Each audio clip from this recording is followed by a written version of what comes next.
फारूक साहब के जो पिताश्री थे शेख अब्दुल्ला साहब 17-18 साल तक वो कांग्रेस पार्टी की जेल में रहे, बेवजह, किसी कारण की वजह से नहीं। इसी तरह से उनके राजनीतिक विरोधी थे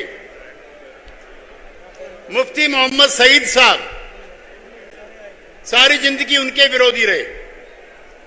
लेकिन जम्मू कश्मीर पर जब खतरा आया, उसके आजादी पर खतरा आया, उसके अस्तित्व पर खतरा आया, तो सभी पार्टियों के नेता को फारूक साहब से सबक लेना चाहिए। उन्होंने कांग्रेस पार्टी से भी हाथ मिलाया और मुफ्ती साहब की पार्टी से भी हाथ मिलाया। छोटे दिल से बड़े काम नहीं हुआ करते। अगर हम लोगों को बड़ा कोई काम करना है तो ये छोटी चीज अपने दिल और दिमाग से निकालनी पड़ेगी।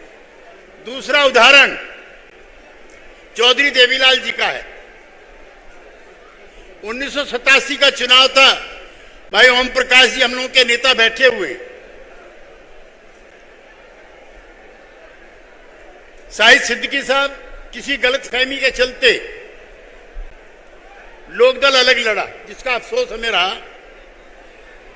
जब चुनाव जीत गए, चौधरी देवीलाल जी ने विपक्ष की एकता का हाथ अपने हाथ में लिया और सबसे पहले चौधरी अजीत सिंह को पिंजौर गार्डन में बुला करके कहा कि अगर लड़ाई जीतनी है, लड़नी है, तो सब लोगों को इकट्ठा होना पड़ेगा। आज मैं इस मंच से यही कहने के लिए आया हूं कि हरियाणा के अंदर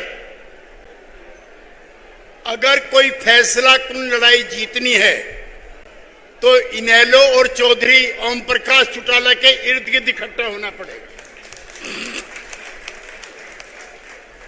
हम 10 की 10 सीट हरियाणा की बीजेपी से हारने को तैयार है, लेकिन हिस्सेदारी करने को तैयार नहीं है। ये कौन सा तर्क?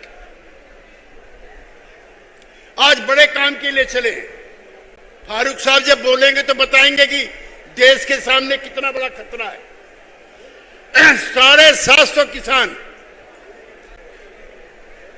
शहीद हुए इस लड़ाई में और आज भी मिनिमम सपोर्ट प्राइस नहीं मिला। अभी धान की फसल लहरा